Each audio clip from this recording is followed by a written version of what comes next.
টিএসসিতে ইসলামী ছাত্র শিবির আয়োজিত একটি প্রদর্শনীতে ৭১-এর যুদ্ধাপরাধে দণ্ডিত ব্যক্তিদের ছবি স্থান পাওয়া নিয়ে তীব্র উত্তেজনা, সমালোচনা ও পাল্টাপাল্টি অবস্থানের সৃষ্টি হয়েছে।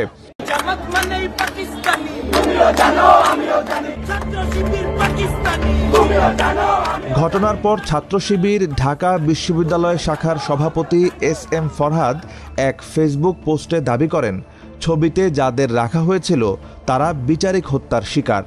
মেঘদা অনেকগুলো কনসার্ন পড়ছে আর কি। তো মেঘদাদের পলিটিক্সটা কোথায়? দুইটা প্রিন্সিপাল। একটা হচ্ছে টাচ করবি না পলিটিক্স, সেটা হলো যে কেউ একটা ভিডিও দেখছেন যে দুইজন মেয়ে, বামপন্থী মেয়ে পুলিশে এভাবে ঝাপড়ায় পড়তেছে, পুলিশ ভদ্র হয়ে বসে আছে, তারপরে খাবলায় ঝাপড়ায় পড়তেছে, এই টাচ করবি না। ঠিক আমাদের আগের প্রোগ্রামে ভাই উনি যেটা বললো যে হচ্ছে জাস্ট প্রতিবাদ করতে গেছে, এটা প্রতিবাদ করতে যায় না, এটা হচ্ছে টাচ করবি না পলিটিক্স, গিয়ে ঝাপায় পড়া। যে আমার কাছে আসবি না মানে আমি তোর উপরে ঝাপায় পড়বো, গাঞ্জাম বাঁধবেই।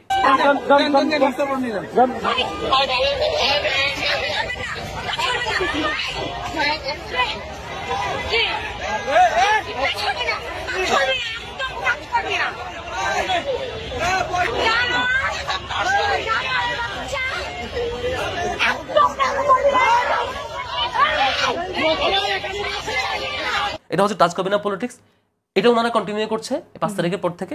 আরেকটা পলিটিক্স হচ্ছে ওই যে নরেন্দ্র মোদী দেখবেন ভারতে কোথাও কিছু বাদ দিতে চাইলে যে কোনো জায়গায় ওই যে পাকিস্তান দেখে মসজিদে একটা মন্দির বানাইতে হবে, এটা পাকিস্তানি, ওইটা বন্ধ করতে হবে, এটা পাকিস্তানি। এটা হচ্ছে মোদিবাদী সিনড্রোম। তো ওনারা এখন যেখানে যায় পাকিস্তানি খুঁজে পায়, এটা একটা মোদিবাদী সিনড্রোমের বহিঃপ্রকাশ।